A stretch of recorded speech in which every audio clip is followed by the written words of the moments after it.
नमस्कार, मी साटम. आता मी इथे ना माता महाकालीची जी काल रात्रीचा जो कार्यक्रम असतो ना तो बघायला आलो होतो आणि तेवढ्यात मला साक्षात काळूबाईने दर्शन दिलं.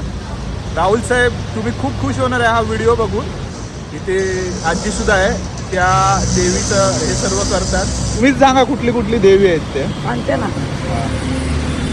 हां सांगा. मांडूरची काळबाई. हां, ही काळूबाई आहे आपली. हा, ही काळबाई. हां हां. ही येडाई. येरमाळ्याची येडाबाई. कुठली वाली? या वाली. थांबा, मी लाईट लावून देते तुम्हाला एवढ्या जागी.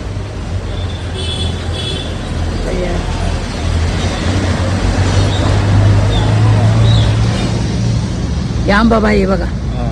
हा, ही अंबाबाई. ही महाकाली. महाकाली. हां. ही येरमाळ्याची येडाई. येडाई. हा, ही आपली म्हादेवी. ही वाघ बसलेली बघा. म्हादेवी म्हाईची. हा, ही मारी आई मी असा या बारीक बारीक. माझं नाव सोनाबाई रामदास मोरे. वय माझी आईशी. देवी तुम्ही बनवता की स्वयंभू आहे? हा, देवी बनवता? नाही बनवेल होतो, तो वारला. हा हा हा. भानुदास खांडागळे होता ना, तो वारला. लाकडाच्या गाडायचा. सिमेंटाची बनवेल आहे त्यानं. हे काम चाललं होतं तेव्हा. मेट्रो वारला, त्याचं कोणी नाही. एक मुलगी मी आश्रमला टाकली. 12वीला आश्रमच्या लोकांना भेटायला जाते.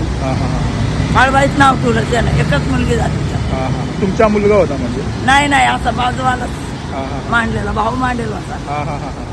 तो देवाज्ञा झाला. 2 बायका मिळाल्या. मुलगी वाढली नव्हती. एक मुलगी झाली होती, ती वाढली. दुसरी झाली, तिचं नाव काळबाई ठेवलं. अनाथ आश्रमला आहे. काय करायचं? विशेष म्हणजे देवी पूर्ण सिमेंटची बनवलेली आहे. ज्या वेळेला या वरच्या ब्रिजचं काम चालू होतं त्यावेळेला आजीने देवी सिमेंटची बनवून घेतली. त्याआधी ती लाकडाची बनवली जायची आणि ते जे दादा होते त्यांना देवाज्ञा झाली, त्यामुळे ते ह्या जगातून निघून गेले.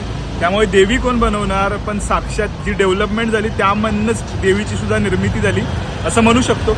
जगात मी अनेक देव्या बघितल्या आहेत, म्हणजे लाकडाच्या बघितल्या आहेत, वेगवेगळ्या प्रकारे कापसाच्या वगैरे पण देव्या बघितल्या आहेत, पण अशी देवी मी पहिल्यांदा बघतोय जी सिमेंट कॉन्क्रीटची बनवलेली आहे. खूप भन्नाट आहे राव. एकदा तरी तुम्ही इथून पास होणार असाल घाटकोपरला तर जरूर या, आजीला भेट द्या आणि त्याचबरोबर देवीला सुद्धा भेट द्या. बाकी आजी अजून काय बोलायचं? धन्यवाद.